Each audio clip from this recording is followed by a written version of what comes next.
pessoal, bem-vindo a mais um podcast da Isto é Bem-Estar. Hoje estou aqui com uma pessoa muito legal que trouxe uma novidade aqui pra gente sobre tudo de inteligência artificial. A doutora Zuiane, ela é formada em medicina e neurocirurgia pela PUC. Oi, doutora, super obrigada por estar aqui hoje. Estou muito feliz com a sua presença. Obrigada. Se apresente para o nosso público. Fale um pouco mais sobre o que você faz. Paulo, eu queria primeiro agradecer o convite, a oportunidade de falar de um tema que eu adoro, tá? Eu sou neurocirurgiã, tá? Me formei em Campinas na Unicamp, hoje trabalho na PUC. E a minha especialização é em neurocirurgia funcional. Então, é uma área, assim, que a gente busca muita tecnologia para tentar ajudar os pacientes. Sim, e eu acho muito legal falar sobre o cérebro, que a gente estava conversando até antes disso. A medicina ainda tem muito a explorar, né? A gente conhece quantos por cento do cérebro hoje? A gente usa muito pouco do nosso cérebro, né? A gente usa cerca de 10%. Estruturalmente, hoje com exames de imagem funcional, a gente consegue saber um pouco melhor a que cada área é destinada. Precisar exatamente o quanto a gente conhece, mas é muito pouco. Ainda assim, a cada dia a gente tem novas descobertas e que nos ajudam aí a manejar as coisas que atrapalham o desenvolvimento e envelhecimento das pessoas. Sim, e agora é muito legal porque, paralelo a isso, né, tem a questão de saúde mental, que agora aumentou muito. Aos poucos, as pessoas, ainda bem, estão se preocupando com a parte mental, com a saúde cerebral, com como a gente está. E você trouxe um assunto muito legal, que é sobre check-up cerebral. Eu percebo que as pessoas, às vezes, vão fazer exame de rotina, exame de tudo, hemograma, um monte de vitamina, um monte de coisa, mas esquece do cérebro. E o cérebro é uma das coisas, eu costumo brincar que existe um grande medo e um grande mal. O grande mal é a depressão, né? Que hoje, cada vez mais, ela cresce, ela é cada vez mais diagnosticada e ela traz uma limitação cada vez maior para a vida das pessoas.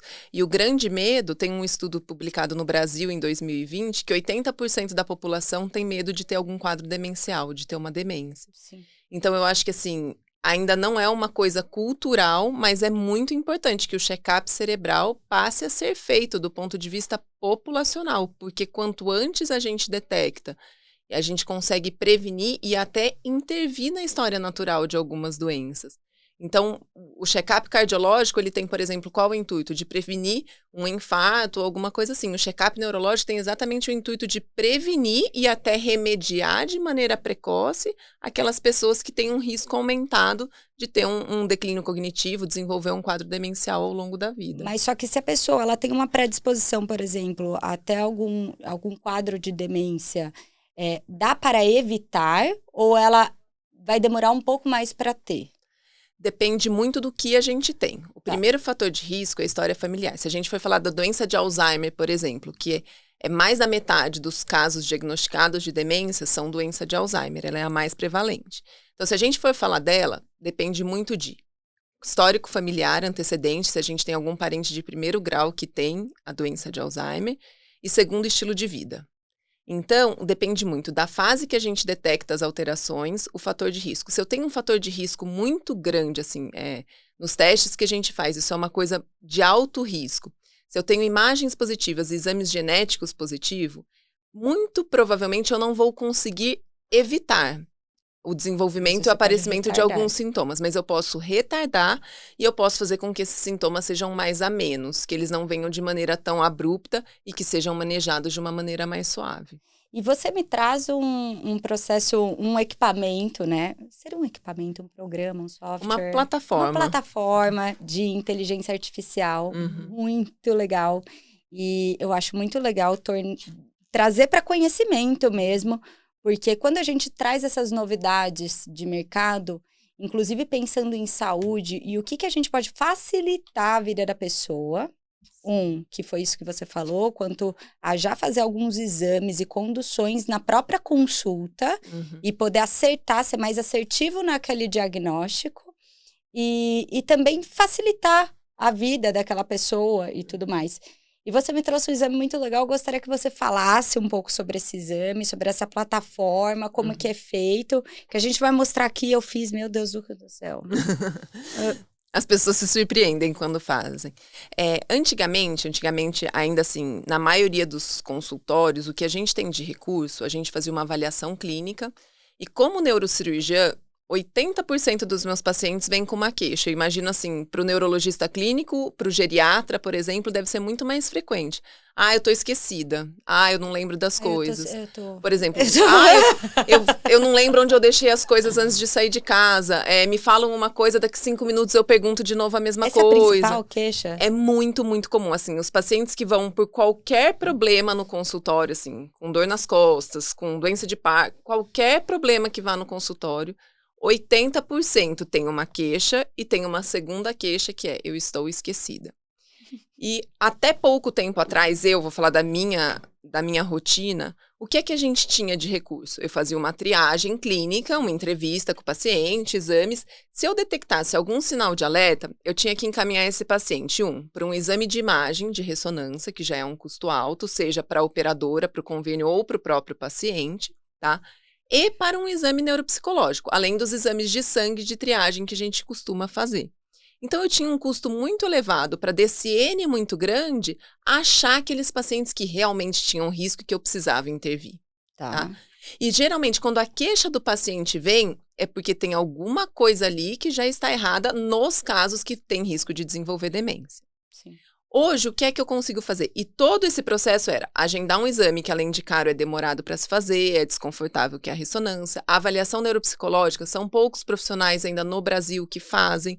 Você imagina assim, São Paulo tem bastante acesso, mas Campinas, a gente não enche uma mão com os profissionais que fazem. E é demorado, é um exame demorado. É um exame demorado, que assim, é difícil do paciente aderir, dar continuidade. Aí ele fazia esse exame, demorava primeiro para fazer, aí ele voltava para mim com um resultado depois de 6 meses, que já não era aquilo que eu precisava, que eu tinha. Que até precisaria fazer uma reavaliação. Isso, então tudo se perdia. Hoje, com essa plataforma de inteligência artificial, que é um teste, você fez, e daí você pode também falar um pouquinho da sua experiência ali, se você achou muito difícil, se não é, mas é uma coisa muito simples, que na própria consulta, quando o paciente traz a queixa para mim, eu consigo aplicar e eu já consigo detectar aqueles pacientes que realmente têm risco, ou que eles estão com alguma alteração só de atenção, ou algum domínio que eles não tenham desenvolvido ao longo da vida, e eu consigo intervir só nisso, sem precisar disparar todo esse custo e esse processo para ele ou para a operadora, de maneira imediata. Então, eu posso já encaminhá-lo para fazer algum exercício, seja através de aplicativo, seja através de exercícios mesmo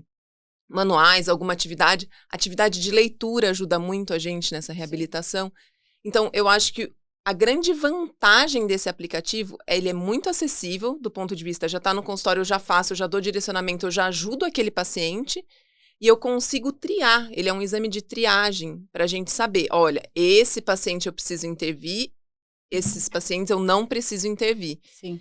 Ajudou muito a gente na fase pós-Covid. Os pacientes que tiveram Covid, já é sabido pelos estudos que tem uma alteração cognitiva. Os pacientes que tiveram Covid, eles têm uma perda cognitiva. E isso quer dizer o quê? A gente consegue reabilitar? Como que eu posso ajudar? Se eu colocar todo mundo na mesma cesta, no mesmo grupo, eu vou ajudar uns e outros não. E esse teste me direciona para aquilo que eu preciso trabalhar. Sim, eu achei muito... Porque assim, eu vou falar quase uma consulta aqui. Qual o nome da plataforma para eu não errar? Altoida. Altoida. Eu fui fazer o exame, mas só que é engraçado que antigamente, eu tenho 36 anos... Mas antigamente eu tinha algumas dificuldades. Então a gente percebe que, é claro, a tecnologia ela sempre vem para ajudar. Porque, por exemplo, exercício de alternativa. Parece uma coisa besta para alguns. Para mim é muito difícil de fazer. E aqui fazendo o exame, eu fiquei chocada que é uma coisa que, de fato, eu tenho dificuldade. Você viu isso, Gabi? Eu errei todos. Porque eu li 2 vezes, tem até um dos que vai passar aqui na imagem, deve estar até passando, que eu li 2 vezes, ele diz que tem um apito sonoro que vai tocar, exato. E eu não presto atenção no apito sonoro. E isso tem muito a ver com essas questões, né, atencionais. E eu acho que antigamente não tinham esses exames mais assertivos para a gente entender que, de fato, ou você era preguiçosa, ou você não prestava atenção, ou nunca você tinha alguma coisinha. Hoje as pessoas sabem, né? E esse exame, ele detecta o quê? Ele consegue detectar alterações em vários domínios cognitivos, então flexibilidade, atenção, impulsividade. Eu tenho. A gente consegue detectar em vários domínios alterações e a partir da execução das tarefas durante o teste, o aplicativo mede também até, por exemplo, a sua força de toque na tela, se você tem alguma dificuldade motora, porque isso também está associado a quadros demenciais. Você se move no ambiente fazendo alguns exercícios, colocando objetos com realidade aumentada. Então, até o seu caminhar, o seu equilíbrio, isso tudo é avaliado pela plataforma, pelo aplicativo. E ele vai juntar todas essas informações e me trazer um resultado numérico, um resultado quantitativo. Com a base populacional para aquela idade. Para a faixa etária e para o nível de escolaridade, isso é super importante. E também mão dominante, tá? Porque a gente tem pessoas, por exemplo, que são ambidestras, acabam fazendo com uma mão. Se a gente fizer com uma mão e depois fizer com a outra, às vezes a gente tem diferença. Então, é muito importante. Essas 3 informações são fundamentais para a execução do exame. O exame já tem, assim, fases de avanço, vamos dizer assim, que eles acrescentam outros parâmetros de avaliação, como mobilidade ocular, volume da voz, para avaliar questões emocionais. Isso a gente ainda não está em uso, mas é um aplicativo que sempre vem trazendo coisas para a gente acrescentar. Por exemplo, num primeiro momento foi só a questão cognitiva. Hoje já é um aplicativo que pode ter um próximo passo, que é a questão emocional. A gente fazer um diagnóstico, fazer uma avaliação. Porque coisas emocionais têm impacto direto no cognitivo. Sim. Então, são coisas que caminham juntas que a gente pode associar e essa avaliação pode ser muito mais rica. Sim. Então, sempre tem coisas novas aparecendo. E tem também a questão até de movimentos finos, que eu vi lá, né? Movimentos finos, que a gente perdeu muito isso, né? Porque as habilidades finas, eu percebo até, eu tenho 2 filhos, e eu percebo que eles não têm tantas habilidades finas como a gente tinha na nossa época. Você tem que equilibrar ela lá no centro do alvo, e a hora que estiver no centro, você vai apertar em iniciar. Isso, aí segura. Até o tempo acabar. Barrinha verde.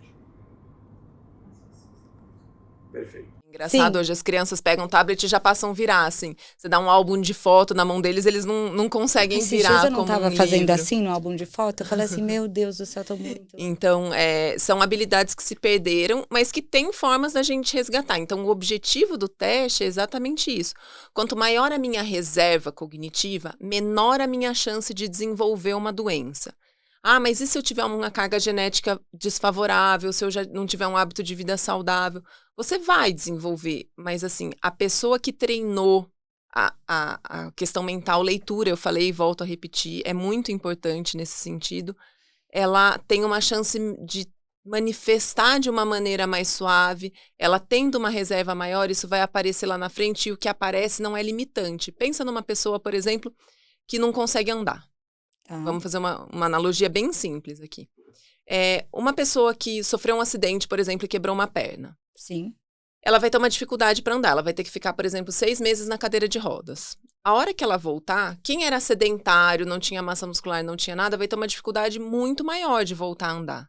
Enquanto quem era ativo, tinha uma reserva muscular boa, vai voltar super rápido. Sim. Então, a nossa reserva cognitiva é mais ou menos isso. Se eu tiver uma reserva boa, lá na frente não vai faltar.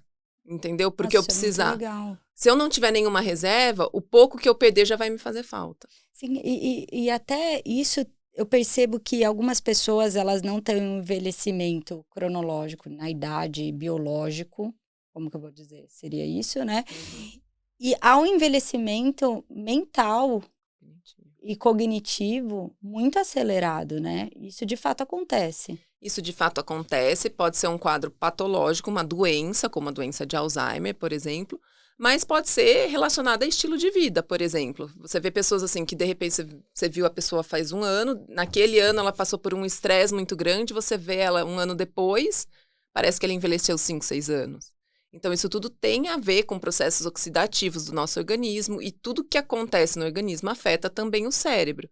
Então, aí a gente vai voltar para aquela coisa que hoje em dia se fala cada vez mais, o estilo de vida. Sim. Então, eu sou uma pessoa que não como bem, mas eu faço atividade física, eu leio, eu me mantenho ativa, eu procuro aprender coisas novas, é uma coisa. Agora, eu sou uma pessoa que não como bem, sou sedentária, só fico no trabalho estressada, não aprendo nada novo, eu tenho uma chance muito maior. Então, pode existir essa discrepância. Tá. Não é o mais comum. Em geral, quando há discrepância, é um quadro patológico, tá? Uma doença. Tá. Porque, em geral, os processos oxidativos de estresse, isso tudo, tanto do exterior quanto dos órgãos, eles são simultâneos. E essa questão do hiperestímulo que a gente tem hoje, com as mídias sociais, com as crianças, mexendo muito nas mídias sociais, eu percebo até pelos meus filhos que às vezes as coisas passam muito rápidas. Às vezes, quando eu era criança, você ganhava uma boneca, você brincava com aquela boneca um tempão. Agora as crianças, elas se apegam e se desfazem muito rápido das coisas. E você fala assim, cara, tem muito a ver isso com esse hiperestímulo que a gente está tendo. E até essa questão do envelhecimento cognitivo, tem alguma coisa a ver com hiperestímulo? Tem tudo a ver. Agora você entrou num tema que eu vou falar sem parar. Não pode falar, é para falar. Quanto tempo demora um stories do Instagram? Agora aumentou, né? Para 1 minuto, mas Quanto antes tempo, 15 mas segundos. assim, quanto tempo demora um TikTok? Nossa, é muito rápido. Quanto tempo demorava o desenho do Pica-Pau que você assistia quando você era criança? Eu sentava e assistia. Exatamente. Então, o que aconteceu? É como se fosse um vício. Alguns estudos mostram pra gente, voltando aí à ressonância funcional, que é o que a gente tem de mais fiel para entender a função cerebral, o tempo do Instagram, do TikTok, ele é pensado exatamente para viciar. E quando a gente pega pessoas que estão viciadas nisso e faz um exame funcional de imagem, a área do cérebro ativada é a mesma área ativada de pessoas usuárias de droga. Vocês viram? Então, isso tudo é muito... Por isso a insistência de não dê tablets para criança, isso é super importante. Você vê atraso de fala, porque você não desenvolve, você não estimula as áreas do cérebro que são importantes. Então, assim, essa questão desse hiperestímulo é um hiperestímulo para uma área que não é saudável. Sim. Não é um estímulo para outras áreas para a gente ter pessoas super inteligentes, super desenvolvidas, com super habilidades sociais, Mas porque os nada conteúdos disso. nem envolvem essa questão. Nós né? não estamos nem entrando no mérito do conteúdo. Ainda que fosse um conteúdo ali de matemática, de lógica, de literatura, de história, qualquer coisa que você tivesse, ainda que você tivesse um conteúdo saudável, o formato de apresentação do conteúdo é muito maléfico. Sim. Entendeu? Essa coisa de ser muito rápido, a questão da luz. A luz azul de tela é um problema do ponto de vista cerebral, do ponto de vista ocular. Então, assim, hoje a gente tem um boom aí de crianças com miopia, e miopia que crescem cada vez mais. Um boom de enxaqueca. E se a gente for para a parte comportamental, crianças super ansiosas, que não sabem lidar com frustração, que não sabem esperar. Não é só criança mal educada, ela não precisa esperar. A cada 5 segundos, 15 segundos lá, ou se ela não quiser esperar, ela passa o dedinho e vem outro, até ela achar o que ela quer. Então, as crianças não são treinadas a isso. Não é um treinamento no sentido militar da coisa, é um treinamento no sentido social mesmo. Então, isso que a gente vê hoje de, a criança não respeita, a criança não tenta, a criança... É por conta da realidade que ela está sendo exposta. E antes dos 2 anos de idade para a criança, isso é ainda mais maléfico. Sim, e eu percebo que as crianças que nasceram durante a pandemia, que tem essa questão, o mundo antes da pandemia e depois, e eu trouxe isso em praticamente todos os podcasts, porque é uma vida que tivemos e precisamos lembrar disso. Uhum.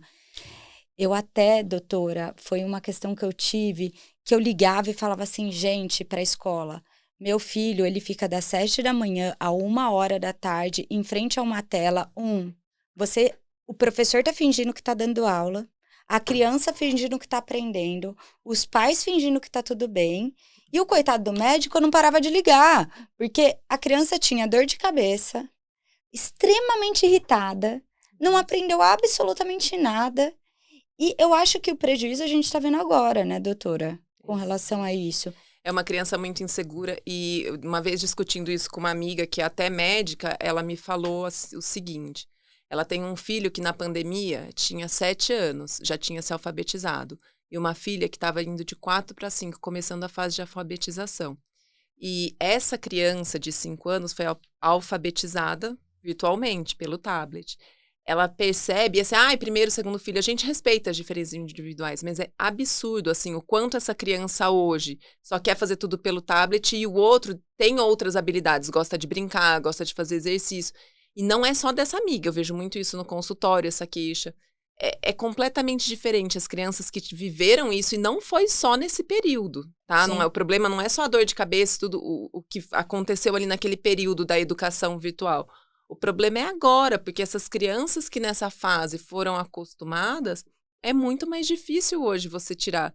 Essas crianças, elas têm a ideia de que elas só têm entretenimento, elas só têm algo para fazer se elas tiverem um tablet. Exato. E o tablet virou uma grande rede de apoio, né? A pessoa falou assim, agora minha rede de apoio é o tablet. Então, Sim. toma aí. As pessoas iam para restaurante antigamente, sentavam sozinhas, elas ficavam olhando a paisagem, procurando a vida dos outros que estavam ali em volta. Hoje a pessoa senta numa mesa de restaurante sozinha, ela pega o celular. Eu falo, faça do tédio, faça do silêncio. Eu falo para os meus filhos, eu falo, tédio e o silêncio, ele é importante. Muito importante, do No ponto de silêncio, vista cognitivo e de amadurecimento cerebral. No Muito silêncio a gente importante. criou a vaca amarela, gente. Vaca amarela, a gente brincava. As crianças A gente brincava não de sabem. tudo. E elas não sabem ficar sem fazer nada. Do tipo, o que eu vou fazer? Nada. As crianças não conseguem hoje Elas não sentar entendem. e ficar sem fazer nada. Elas pegam o tablet, elas pegam o celular. Qualquer coisa, assim, é motivo. E aí, é engraçado que às vezes você tem duas crianças. Quando que você, na sua infância, tinha outra criança, você não estava brincando ou conversando ou provocando essa criança. Sim. Hoje não, tem duas crianças, elas podem sair brincar juntas, tá cada uma no seu tablet. Até a gente, né, doutora? A gente que não é desse tempo, às vezes eu me pego em casa pedindo para todo mundo. É meu marido de um lado mexendo, o Nicolas de um lado, a Lorena de outro, todo mundo mexendo no celular, parece que ninguém tá ali. Tá em Ninguém corpo. tá conversando, ninguém tá interagindo. Isso Exato. é um problema. Mas, doutora, você trouxe uma questão muito legal sobre o vício, sobre esse mecanismo do vício. E eu, às vezes, eu tenho algumas dúvidas quanto ao vício, que eu percebo que se você pegar álcool, por exemplo, algumas pessoas bebem um copo de álcool e tudo bem. Outras pessoas, tipo, torna-se um gatilho imenso. Uhum. Mas eu percebo que todas as pessoas têm um clique para algum vício. Só que, quando a gente pensa em substância, esse é um clique de vício. Agora, mídia social, parece que todo mundo se vicia. Não há uma coisa, uma pessoa, outra pessoa. Ela liga esse gatilho do vício para todas as pessoas.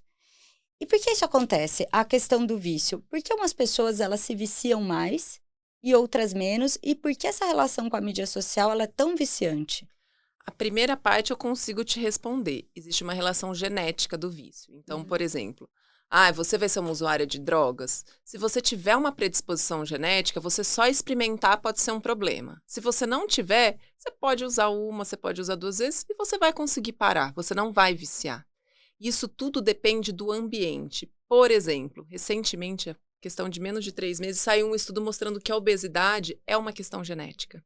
Genética não no sentido de só alguém é gordo. Esses genes estão ligados ao cérebro. Mas todo mundo que tem o gene, então, vai ser? Não. Depende daquilo que você está sendo estimulado. Então, alguém que tem a predisposição e é exposto o tempo todo a comidas que não são saudáveis, de excesso de gordura, isso tudo, tem uma facilidade maior para desenvolver e uma dificuldade maior para sair. Tem pessoas, por exemplo, a questão da compulsão, que eu acho que é algo um pouco que todo mundo tem, tá? E aí, a mídia social, o que é que eu acho que acontece? O meio hoje está expondo todo mundo a isso. Então, por isso que a gente vê um número muito maior. Eu conheço ainda, eu brinco que são alguns dinossauros que não se renderam. Não tem WhatsApp, não tem Instagram. Eu falo que não tem identidade. Não a tem pessoa nada. Não tem. Isso, não tem nada disso. Eu conheço algumas pessoas assim, são pouquíssimos. Eu não encho uma mão de todos os amigos que eu tenho. Mas eu acho que a questão da mídia social, a gente não sabe ainda hoje por que a mídia social, esse vício, atinge todo mundo e outros vícios não atingem. Além da predisposição genética que existe, a mídia social, todo mundo está exposto o tempo todo e de uma maneira, por exemplo, como que eu, como médica hoje, não vou ter um WhatsApp? Se eu chegar um paciente e falar, olha, eu vou operar a sua cabeça e para você falar comigo, você vai ligar no meu telefone fixo, ou você só vai ligar no telefone se eu estiver em cirurgia, eu não vou ver, você não vai saber quando eu sair, e eu só vou te ligar no dia seguinte de volta. As pessoas hoje não aceitam isso. Não esperam. Se eu não tiver, por exemplo, um Instagram da minha clínica, não tô nem falando da parte pessoal, que divulgue aquilo que eu faço, ainda mais essa coisa de tecnologia, essas inovações que eu gosto muito de usar, Como é que as pessoas vão saber que isso existe, elas podem ter acesso? Então, hoje, o meio pede isso. É uma questão até de sobrevivência, guardadas as devidas proporções. Você, por exemplo, como é que você divulgaria seu trabalho? Lógico, você está na Isto É uma... Pelo assim, correio, aqueles. é exatamente isso. Quantas pessoas você atinge? Antigamente, um outdoor custava uma fortuna para você colocar um outdoor. Hoje em dia, com um outdoor que você gasta no outdoor, se você gastar em publicidade no Instagram, você atinge gente do outro lado do mundo. Sim, Qual a exato. lógica? Então, assim, passou a ser uma necessidade. Tá todo mundo exposto. A questão do vício é assim, como você usa. Então, por exemplo, eu entro no Instagram, eu fico passando os stories de um por um. Quanto que eu aguento aquilo? Quanto tempo eu fico? Então, o que eu costumo orientar para os pacientes que têm alguma perda nesses testes que a gente faz tem que ter limitador de tempo. Hoje em dia, se a gente não fizer isso, tem que ter disciplina. Não adianta. Tudo é o relógio, é tudo. E, doutora, esse exame especificamente, este exame, se você parar para pensar, e até o check-up cerebral, ele tem que ser... A gente começa a fazer a partir de que idade? O teste ele foi desenvolvido para adultos, tá? Não tem uma plataforma ainda direcionada para criança e eu acredito que, não tentei aplicar em crianças, mas existe uma questão de aprendizagem ali, de entender alguns domínios, algumas coisas que eu acho que muito criança não tem.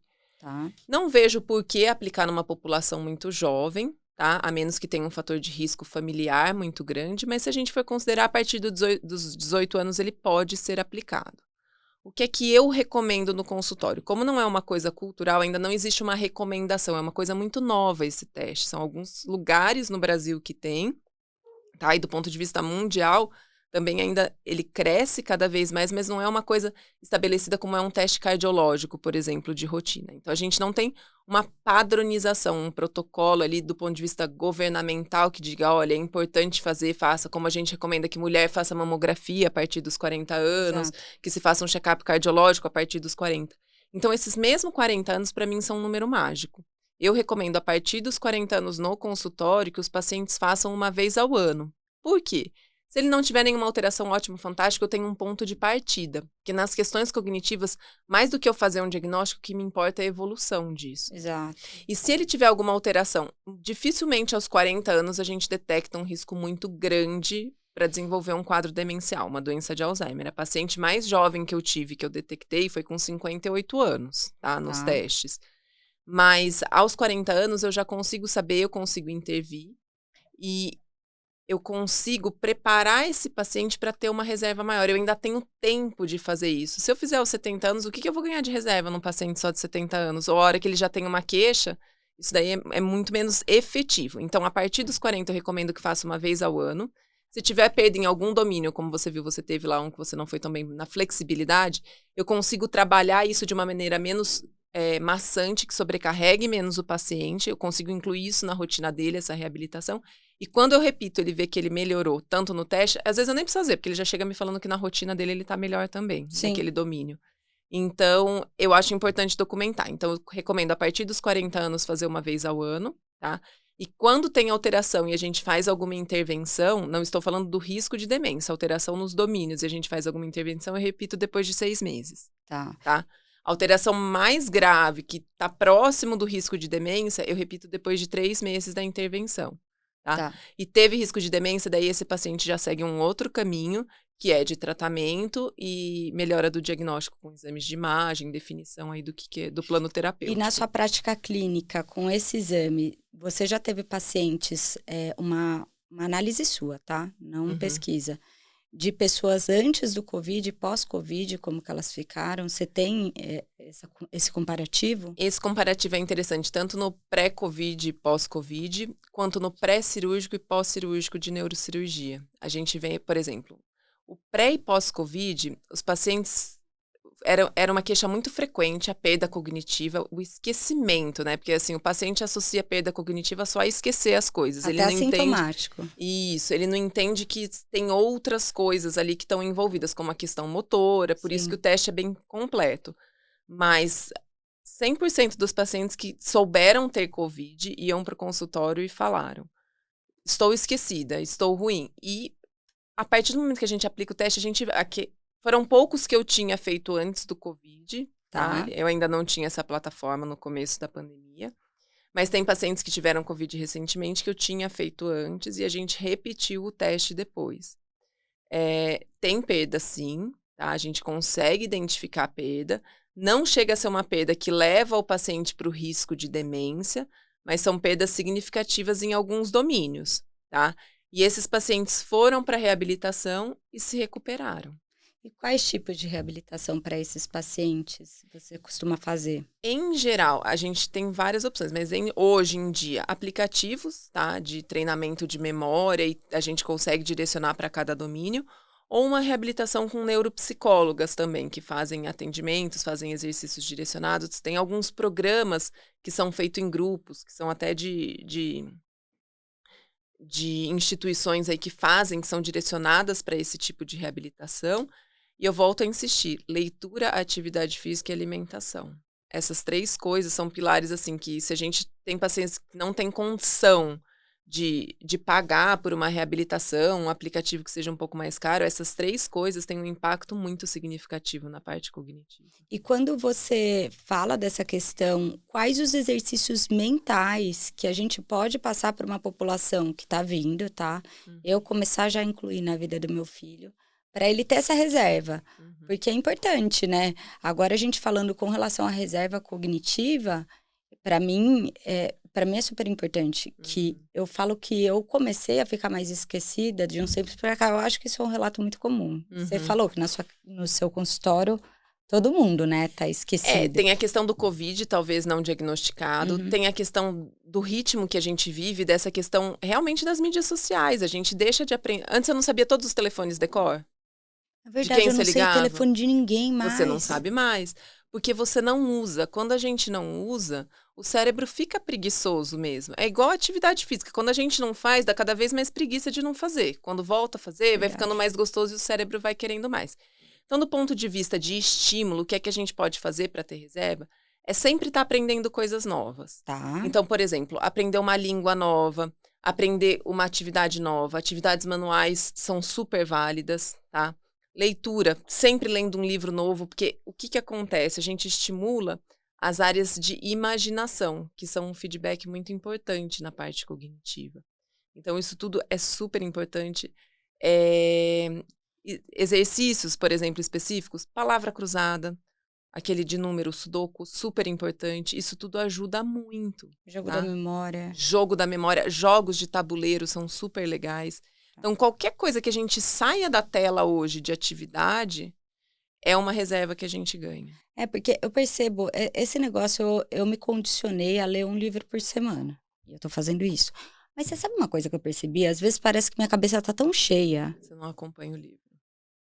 Não, eu não sei te explicar. Às vezes a gente tá fazendo tanta coisa ao mesmo tempo que você vai ler o livro e sua cabeça parece que é um copo cheio de água. E você fala, parece que nada mais vai entrar aqui. Eu li e eu não lembro de nada. E nem isso, parece que sua cabeça tá tão cheia. Eu não sei se chega a ser até uma exaustão cerebral.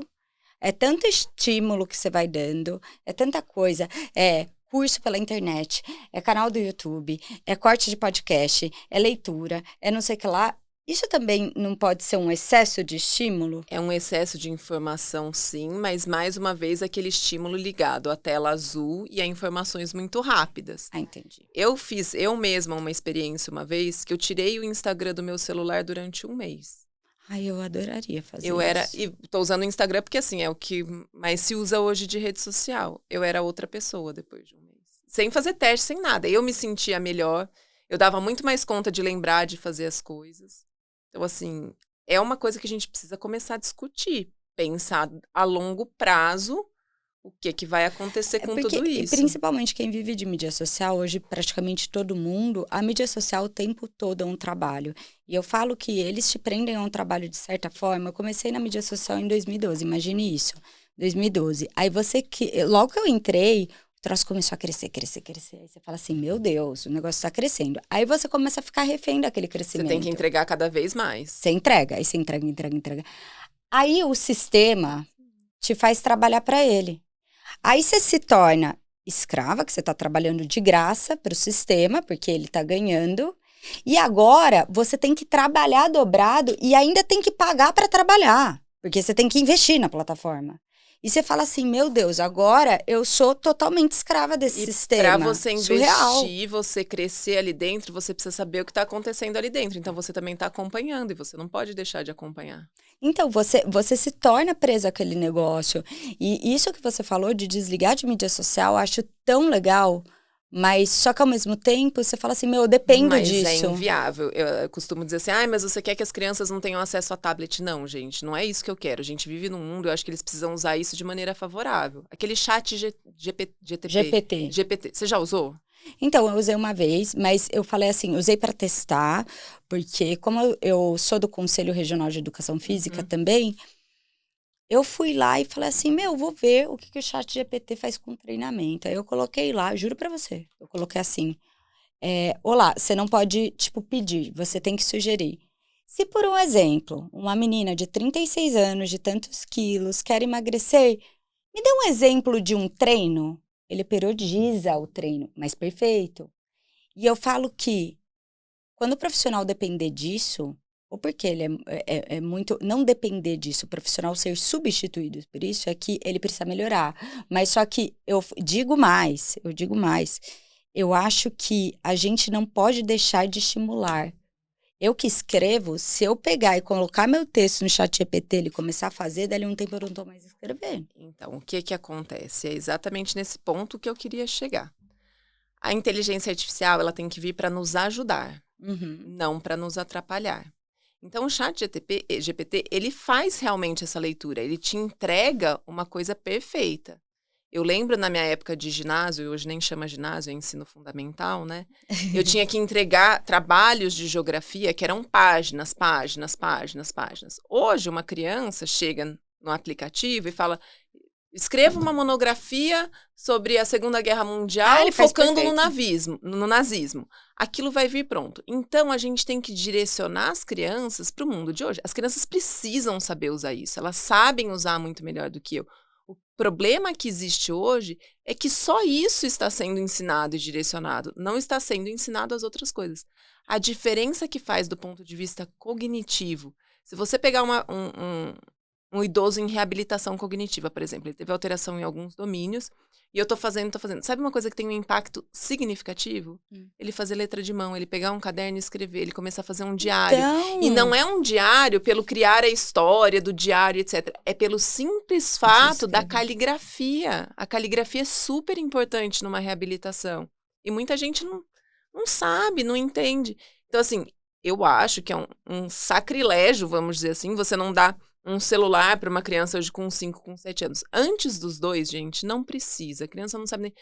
Celular antes dos 2, tablet antes dos 2, é para facilitar a vida dos pais. A criança tá lá num paraqueta, assiste Galinha Pintadinha, e a criança fica quieta, porque aquilo lá atrai, é luz, entendeu? Então, não precisa. A criança, a partir dos 2 anos, ela vai aprender a mexer, ela não vai ser um alienado digital, nada disso. Ela vai conseguir a partir dos 2 anos e com um tempo limitado. Hoje a exposição é muito grande, gente. Não tem como a criança não aprender. Mas do ponto de vista cognitivo, e é aí que entra a inteligência artificial. De que adianta eu fazer o teste, o Altoida, se eu não tiver como interpretar e como intervir? Sim. Então, eu acho que do ponto de vista populacional, o acesso, é isso que tem, assim, a inteligência artificial agiliza, facilita e diminui custo. Então, vamos usar. E cabe ao médico interpretar. Então, sai um resultado lá, não tem fator de risco, não precisa nem ir para o médico, entendeu? Lógico, hoje em dia ainda é o médico que tem acesso a isso. Mas se a gente pensar a longo prazo, por exemplo, da mesma forma que a mulher aos 40 anos vai e faz uma mamografia, ela chegar no posto de saúde e ela fizer uma triagem dessa, se esse teste estiver acessível no posto de saúde do ponto de vista populacional, esse é meu sonho de consumo. Porque aí já vai saber esse paciente, olha, você não tem fator de risco, mas você precisa cuidar disso. Isso é uma coisa assim, bater o olho, pessoas treinadas fazem. Não precisa ser um médico para saber. Mas não, esse paciente tem um fator de risco, então ele vai para o médico. Sim, mas é que eu percebo que as pessoas, elas nem previnem. Porque a pessoa, ela chega, eu não sei qual que é a sua experiência, a pessoa chega num neuro, já tipo... já aconteceu uma coisa muito séria. Mas é esse que é exato pra gente. Antes as pessoas descobriam um problema de coração como? Infartando. Sim. E com o trabalho, ao longo dos anos, isso foi mudando e as pessoas foram entendendo a importância. Então, precisa ser feito um trabalho que começa pelos médicos. Lógico, a gente é uma formiguinha, mas a hora que isso for entendido e chegar em termos populacionais, de governo e tudo isso, eu acho que vai ter um impacto muito grande. Até do ponto de vista de operadora. Se eu sou uma dona de operadora de plano de saúde, eu vou querer que os meus pacientes façam isso, ao invés de... Porque para cada um desse que eu faço, é o custo, assim, eu consigo fazer 10 desse para fazer um neuropsicológico. Sim. O custo que isso tem, o impacto que isso tem. Sem contar que o paciente que vai fazer um neuropsicológico, muitos deles vão fazer à toa e vão se perder no meio do caminho. Esses outros todos que fizerem, não, eu consigo já dar um direcionamento. Você já direciona, já faz uma triagem, já tá tudo certo, né? Exatamente. E hoje, o que você percebe na sua prática no consultório? O que aumentou mais pensando na saúde cerebral, pensando em problemas neurológicos? O que mais tem de procura hoje? As pessoas ainda vão muito ao neurologista por vergonha de ir ao psiquiatra. E, assim, Sério? questões relacionadas a esquecimento e à depressão. Eles vão antes no neurologista? É muito comum ao neurologista. Nossa, agora eu tô em antes do choque. psiquiatra. É muito Mas eu lembro, quando eu era menor, a gente não tinha muito, não diferenciava. E há um preconceito muito grande. Eu vou ao psiquiatra e sou muito grata a ele. Exatamente. E é isso que a gente precisa começar a entender. Que E o não é porque você vai ao consegue te psiquiatra ajudar. que você é um louco. É isso. exatamente isso. As pessoas têm um estigma de que o psiquiatra cuida de louco. Entendeu? Eu ainda vejo muito, talvez eu tenha um viés, pela minha formação em neuromodulação. Uhum. Então, eu trato pacientes com depressão com neuromodulação. Como que é a neuromodulação? A neuromodulação é um estímulo direto no cérebro, que pode ser feito de maneira invasiva, com eletrodo cerebral profundo, que é como a gente trata hoje doença de São Parkinson. aquelas massinhas?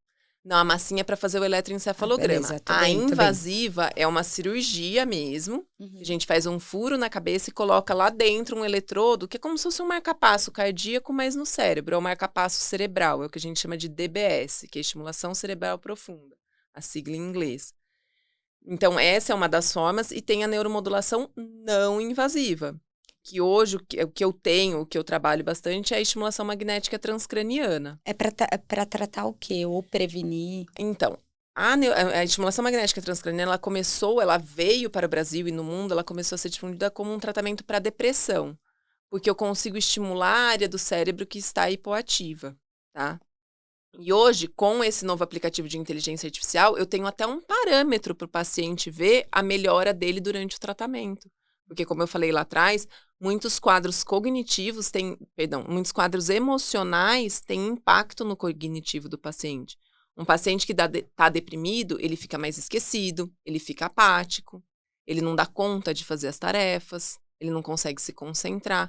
Então, quando eu faço o tratamento, e essa estimulação magnética ela veio inicialmente para substituir a eletroconvulsoterapia, que é aquele tratamento de choque para depressão. Isso que eu ia te perguntar, dá choque, porque eu lembro que antigamente eles colocavam a pessoa... Existiu isso, né? Existe ainda hoje. Existe, Meu uma Deus, das opções que prende a pessoa na maca. Isso existe, a paciente é anestesiada, é um choque, é como se fosse um choque mesmo em todo o cérebro. Isso ainda tem indicações, ainda tem situações que a gente precisa fazer isso com bons resultados, mas os efeitos colaterais, eles são um pouco desagradáveis. Por exemplo, perda de memória. Então, a estimulação magnética... choque. O do choque. Uhum. A estimulação magnética transcraniana, eu consigo escolher exatamente a área do cérebro que eu vou estimular. Tá. É um aparelho, é uma bobina, em algumas situações são capacetes, que eu escolho exatamente, eu faço umas medidas, eu faço a marcação exatamente daquilo que eu quero estimular. Então, ela inicialmente foi usada para o tratamento de depressão. Hoje isso está muito bem consolidado, os resultados são muito bons para o tratamento da depressão com a estimulação magnética transcraniana, mas a gente consegue já intervir em outras questões. Por exemplo, zumbido. Tem muito... Gente, eu tenho ouvido... Foi quem que falou? A Mariana Rios agora. Uhum. Eu vi ela num podcast e ela acabou falando que ela tem um problema sério, mas ela não deve fazer essa... Não é pra tudo. Então, assim, precisa do médico para saber a indicação e o médico que trabalha com isso. Por exemplo, um otorrino que não trabalha com isso, ele não vai saber se tem indicação ou não. Então, é a neuromodulação, é uma área bastante específica. Tá. Das doenças psiquiátricas, a gente tem várias hoje. Por exemplo, alucinação, eu consigo tratar. Depressão, eu consigo tratar. O transtorno de déficit de atenção, eu consigo ajudar em alguns aspectos. Até o autismo a gente consegue ajudar em alguns aspectos.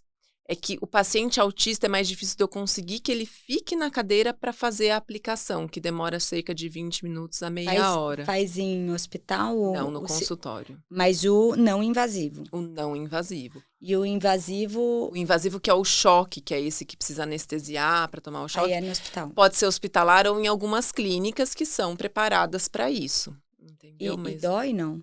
A pessoa Não, querendo fazer já, não. eu preciso fazer. A estimulação magnética fazer transcraniana, ela tem uma sensação um pouco de formigamento. Sabe aquele choquinho de fisioterapia? Eu formigo o dia inteiro, doutora. Meu Deus do céu. Eu já fui até no médico ver isso, eu não aguento mais formigar.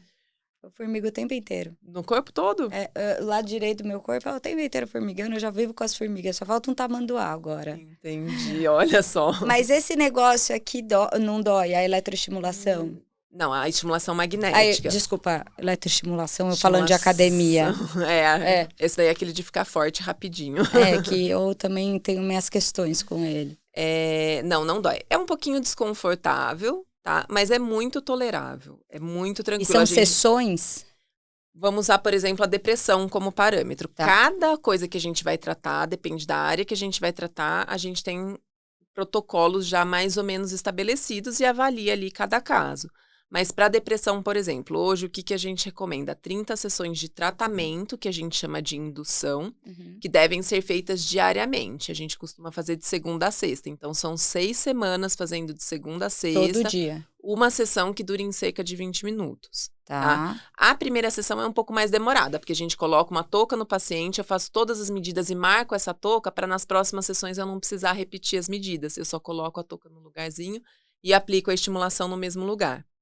Então, a gente faz essas sessões de segunda a sexta e, a depender da resposta do paciente, a gente faz uma fase de desmame mais rápida, mais lenta, às vezes não Entra faz. com tratamento medicamentoso também psiquiátrico ou não? Em geral, os pacientes já chegam fazendo o tratamento. O que a gente recomenda é não mexer na medicação durante o tratamento e esperar de 3 a 6 meses depois do término, porque a melhora continua. Vamos pegar a depressão mais uma vez como exemplo. É falta de um neurotransmissor, é uma área do cérebro que está hipoativa porque aquele neurotransmissor não está funcionando. Tá. Então, eu vou estimular essa área como se fosse pegando no tranco. Na primeira sessão que eu faço, solta um pouquinho, não vai ter efeito nenhum. Na segunda, solta mais um pouquinho, que fica lá, vai ficando de pouquinho em pouquinho. Até que uma hora, esse circuito cerebral de liberação de neurotransmissor começa a funcionar, porque eu vou ativar potencial de membrana que vai fazer com que isso seja liberado no cérebro. Tá. Entendeu? Então, isso vai até que uma hora começa e a melhora, a partir do momento que pegou no tranco e foi, a melhora persiste, ela continua ainda depois do término. Então, é muito comum pacientes, eu melhorei 30% durante o tratamento, mas eu melhorei outros 40% depois que a gente acabou. Aí ele pode voltar onde ele estava ou depois do tratamento é difícil voltar? Não, de forma nenhuma. A gente recomenda primeiro que seja continuado o acompanhamento com o médico inicial, o psiquiatra do paciente, por exemplo, ele deve continuar, ele não deve mexer na medicação nesse primeiro momento, tá? E retirar só depois desse período. Ele, em geral, a chance dele recidivar, dele piorar depois do tratamento é muito menor do que só com o tratamento medicamentoso. Com o tratamento da estimulação, a gente tem 15% a mais de chance de manter o paciente em remissão, dele não ter recaída. Olha. Entendeu? Então, esse é um ponto importante. E você faz algum tratamento, o neuro, ele faz algum tratamento conjunto com o psiquiatra ou são tratamentos distintos que não... Não. Lá na clínica, como que a gente costuma fazer? Alguns pacientes nos procuram espontaneamente, sem que o psiquiatra saiba ou coisas desse tipo. Então, esses pacientes, eu acabo direcionando ou para alguém que eu tenha de referência, ou, assim, é uma avaliação muito mais demorada, porque eu preciso entender melhor. Quando vem encaminhado, isso é uma parceria com o psiquiatra. Eu vou fazer, ele vai reavaliar para ver a resposta, se eu vou seguir com o tratamento, se eu não vou.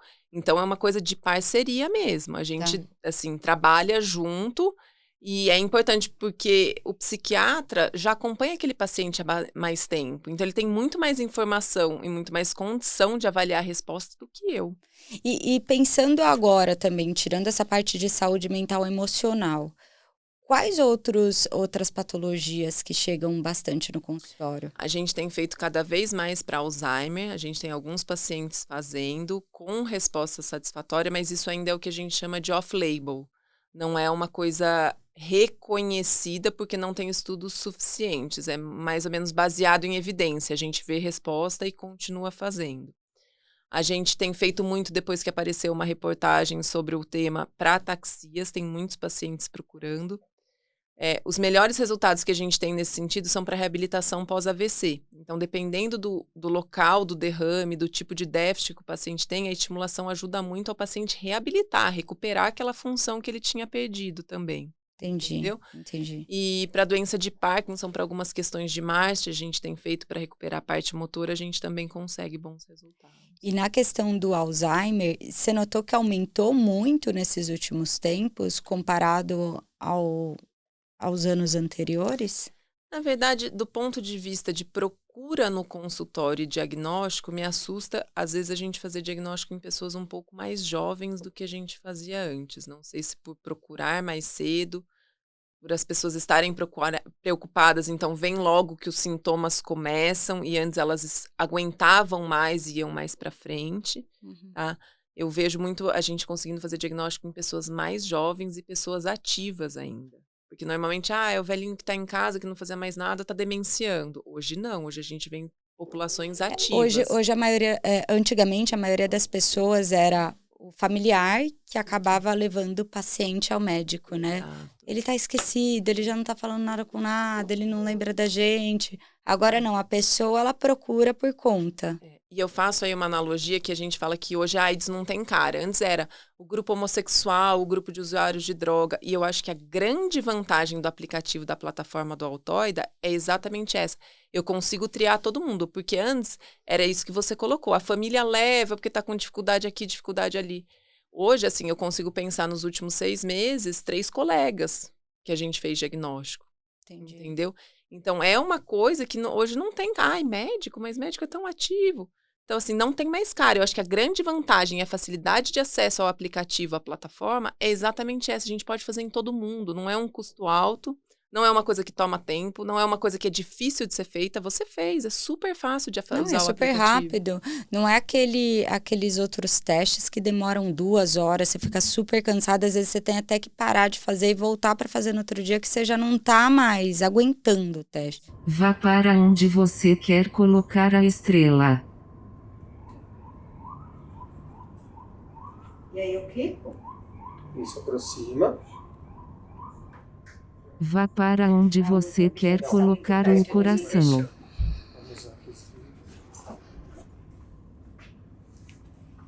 Caminhe de volta para realizar a primeira ação. Qual que é a primeira ação? É essa? Eu acho que é isso. Eu não sei, gente. Eu não prestei atenção, eu acho. O que era a primeira ação? Eu me esqueci. Qual dica que você dá para quem está assistindo? Qual a hora de procurar? Como eu falei, a partir dos 40 anos, qualquer hora é hora. Antes disso, a menos que tenha uma queixa, e o que eu falo por queixa? Os sinais de alerta que a gente tem. Por exemplo, eu tô esquecida, eu anotei um negócio, não sei onde tá. Isso não é uma coisa muito significativa, mas do ponto de vista funcional que a gente tem que pensar. Então, assim, eu sou uma pessoa que cuido da casa, eu sempre fiz o almoço, eu sei as receitas de cabeça, de repente eu vou fazer um arroz e ao invés de pôr o sal, eu pus o açúcar. Eu fui guardar as compras de supermercado, eu me distraí guardando, de repente um dia eu vou abrir o armário, tem um pote de pó de café lá dentro. Então, coisas que do ponto de vista funcional são discrepantes. Tem uma quantidade que a pessoa tem que perceber? Não. E, por exemplo, eu faço um caminho todo dia. Eu saio da minha casa e vou para a escola das crianças dirigindo todo dia. Quando eu fui voltar para casa, eu me perdi. Eu não sabia onde eu estava. Então, o que tem sinal de alerta, esquecimentos pontuais. Me falou, a gente está estressado, a gente está preocupado. Tem um monte de coisa que não chama tanto atenção. Mas se a gente está perdendo a funcionalidade por isso é um sinal de alerta que requer uma consulta com um especialista o quanto antes. Ai, doutora, eu fui levar minha filha esses dias na aula de música. Você acredita que eu esqueci ela em casa? Você saiu de casa sem ela? Eu saí.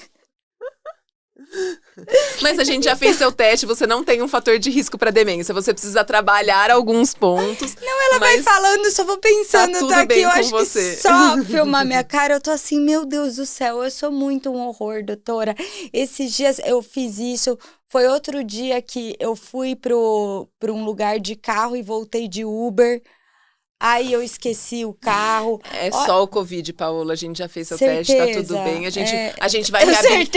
gente vai reabilitar, tratar essas questões, mas você não tem um risco para demência. Ai, pode que bom, ficar tranquila. Que bom, doutora. E quais dicas gerais com relação à alimentação, exercício físico e pensando em exercícios específicos para o nosso leitor começar a partir de já a condicionar esse cérebro, essa saúde mental, a parte cognitiva e tudo mais, que você deixa antes da gente finalizar? Eu acho que, primeira coisa, a leitura, que é uma coisa super acessível, tá? E hoje em dia todo mundo sabe ler, e quanto mais a gente lê, mais a gente aprende. E isso é esse estímulo que é importante do aprendizado, tá? Do ponto de vista de atividade física, eu costumo brincar que é aquela que você consiga fazer. Não adianta alguém se propor, eu vou fazer academia 3 horas por dia. Não vai fazer. Eu prefiro que, assim, é muito mais saudável conseguir fazer a meia hora e fazer todo dia do que fazer 3 horas uma vez na semana. Então, o exercício físico preferencial é aquele que você consiga e que você consiga fazer de maneira regular. E para a vida toda. E para a vida toda. E é natural, quando você começa, você vai evoluindo, você vai tentando coisas novas, isso é uma coisa natural. Isso alimentos específicos tem alguns? Alimentos, a questão assim, alimentar tem muito a ver com os ultraprocessados, né? O alimento, quanto mais de verdade, quanto mais natural, não tô dizendo para as pessoas não comerem mais açúcar, nem nada disso, mas a questão é a quantidade, o equilíbrio. Então, a gente tentar evitar alimentos ultraprocessados, açúcar em excesso, bebida alcoólica em excesso, tá? Mas o que é excesso? Aí cada um tem mas assim, em geral, quando a gente passa de uma média de uma a 2 taças por dia de um vinho, de uma dose de bebida, isso é um sinal de abuso. E não vale juntar todas as doses da semana numa tomada só. É a mesma questão do exercício. Isso é muito prejudicial. Então, alguém que toma uma taça de vinho todo dia tem uma chance muito menor, é muito mais saudável do que alguém que toma 7 taças de uma vez. Ótimo, viu, doutora? Eu sempre falo isso com relação ao exercício, com relação à alimentação também. A pessoa não come o dia inteiro, aí chega em casa, come um X-Bacon. Tô engordando, não sei porquê. Eu só tô comendo um X, não como nada, tá tudo certo. Mas é isso, doutora. Doutora, muito legal. Muito interessante. Adorei nossa conversa. Nossa conversa. Agradeço muito, muito obrigada por ter vindo. Estou muito feliz em trazer essas novidades para o nosso leitor e para a pessoa que está assistindo. Eu agradeço o convite, fico à disposição para qualquer dúvida, qualquer coisa. Obrigada. Gente, espero que vocês tenham gostado. Qualquer sugestão, sempre me enviem. Qual que é o seu Instagram, doutora? O Instagram da clínica é @clínica_Zuiane_neuro. Qualquer dúvida, a doutora está lá para responder para vocês. Espero que vocês tenham gostado e até a próxima. Tchau!